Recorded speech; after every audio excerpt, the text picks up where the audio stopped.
Good morning po. Ayan, dito na naman tayo sa ating work.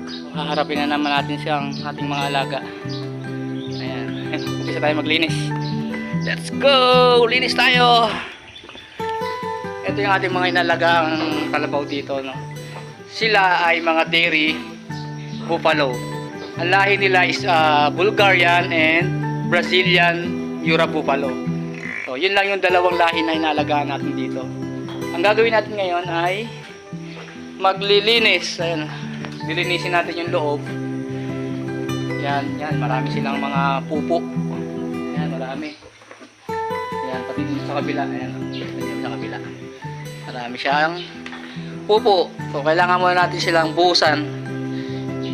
Diskarte rito, hindi mo siya matatanggal kagad.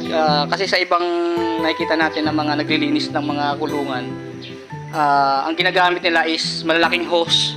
Tinutukan lang nila yung may pressure na hose. Kaya madali siyang matanggal yung mga dumi. No? Dito sa pinagtatrabahuan natin, mano-mano siya. Hindi tayo gumagamit ng ganon. Ang gamit natin ay timba lang. Tsaka yun, sasalukin natin doon ng tubig at ibubuhos natin doon sa may mga pupo nila. Ang diskarte rito, hindi sila madaling tanggalin. Pagka yung binuhos mo lang, binuhusan. May natatanggal, pero hindi siya masisimot. Ngayon, pagka yan ay binasa muna natin ng tubig, mas madali siyang walisin. Unlike dun sa hindi mo babasain, pag winalis mo, hindi siya ganun kadaling tanggalin. Dahil nakadikit siya sa floor yung mga pupo nung kalabaw. So, ang gagawin muna natin ay babasain muna natin siya ng tubig. So, let's go!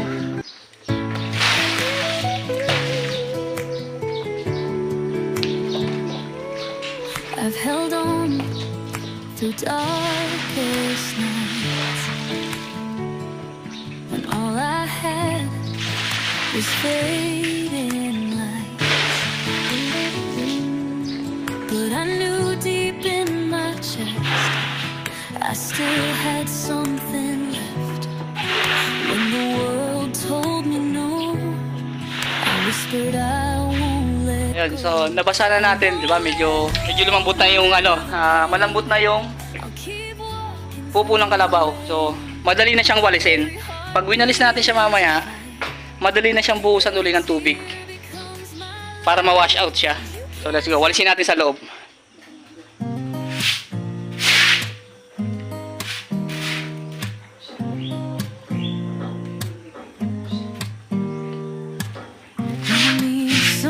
to save me, no, and don't come running to blame me.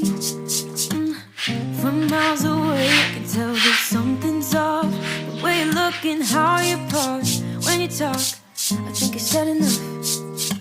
You said you love for me something brand new. You said this is something you would never do. Here we are in the car. Let me see who you are, who you really are. Yeah. Don't need you here to Medyo malinis na siya. Unlike din sa kabila, marumi pa. So kailangan natin basahin muna yun bago walisin.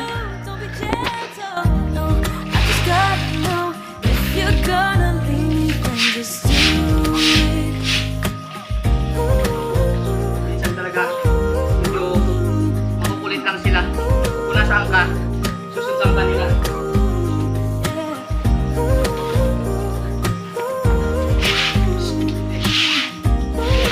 Uy! Let's be honest for a second.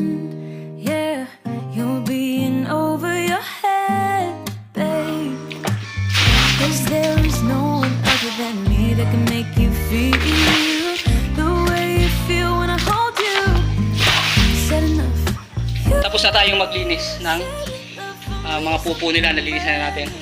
So dahil ang Bulgarian at Brazilian buffalo is a water buffalo, so kailangan din natin silang paliguan kasi naiinitan din yung mga yan.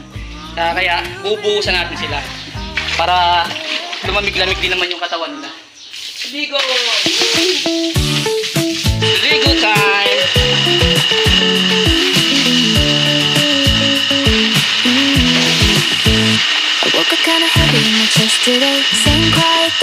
never go away. Never said you're fine, but I looked away. Didn't feel like me. Itong mga alaga natin dito is hindi pa siya pwedeng gatasan kasi mga bata pa sila. Kasi nakabukod sila ng kulungan. Yung ating mga buffalo na sinagatasan ay nasa kabilang farm, sa farm 1. So nandun sila, nandun yung machine natin, nandun yung mga gamit para panggatas. Kaya nakabukod sila. Meron din itong buntis.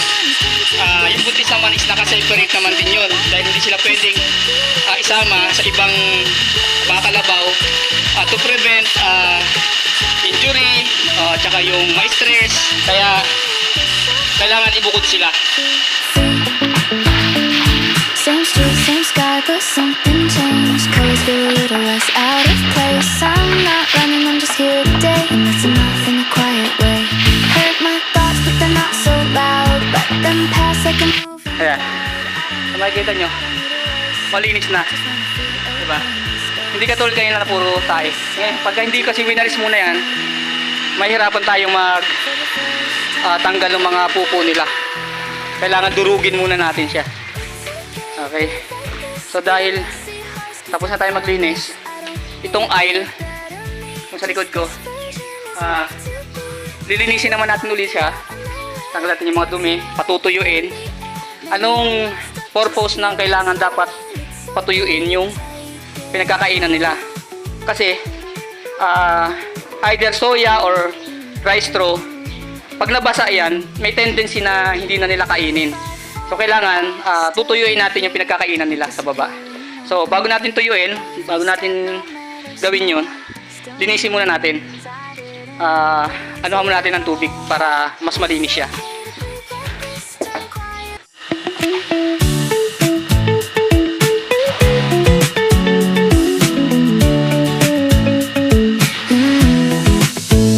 I woke up kinda heavy in my chest today. Same quiet doubts that never go away. Nalinis na natin yung aisle. So tutuyuin na lang natin siya.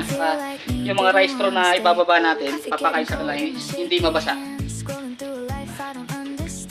Why does it always feel like I'm behind? Why is it so hard just to be alright? But the sunlight touched my skin so slow, like it whispers something soft, I know. Hey, it's okay to breathe like this. Even broken mornings turn to bliss. I don't have to fix Ayan. it right now. Just take it. Tapos na tayo maglinis ng kulungan, ng pupo. Linisin na natin yung aisles. So bakit kailangan linisin din yung aisles? Kasi dyan tayo dumadaan eh. So dapat malinis yan. Pag marumi yan, may tendency tayo na may matapakan, madulas, gawin pa ng aksidente. So kaya kailangan malinis yung aisles. So ngayon, tapos na tayo doon. Mamaya magpapakain na tayo. Patutuyuin lang natin muna yung kanilang kainan. Patutuyuin muna natin. Kanina kumain na sila ng soya.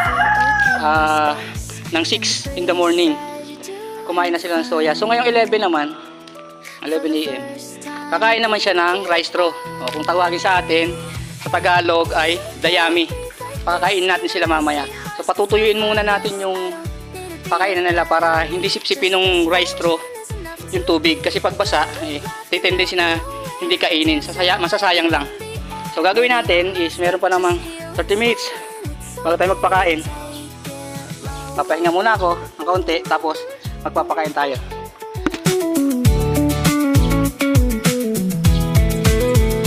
If I fall, I'll still be here. Not disappearing, no, I'm clear.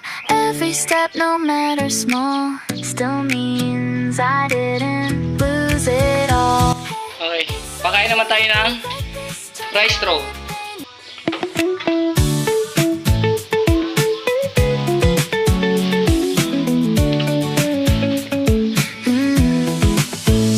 I woke up kinda heavy in my chest today. Same quiet doubts that never go away. Mirror said you're fine, but I looked away. Didn't feel like me, didn't wanna stay. Coffee getting cold in my shaky hands. Scrolling through a life I don't understand. Why does it always feel like I'm behind? Why is it so hard just to be alright? But the sunlight touched my skin so slow,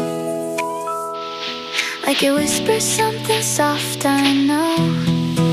Habang kumakain sila, habang busy sila, lalagyan natin ng tubig yung painuman nila habang busy sila. Let's go! Felt like I could try again. Maybe I'm not lost, just finding me in this soft light. I feel free. Same street, same sky, but something changed. Colors feel a little less out of place. I'm not running, I'm just here today, and that's enough in a quiet way. Heard my thoughts, but they're not so loud. Let them pass like a moving cloud. I don't need a win, I don't need a race. I just wanna feel okay in my space. And the breeze said you're doing fine. For the first time, I think it might. Hey, it's okay to breathe like this. Even messy hearts can still find bliss. I don't need to be a better me. Just this version is enough to be. Little laugh came out of nowhere, dancing lightly in the air. Maybe I'm not stuck, just healing slow, and it's okay to take it low.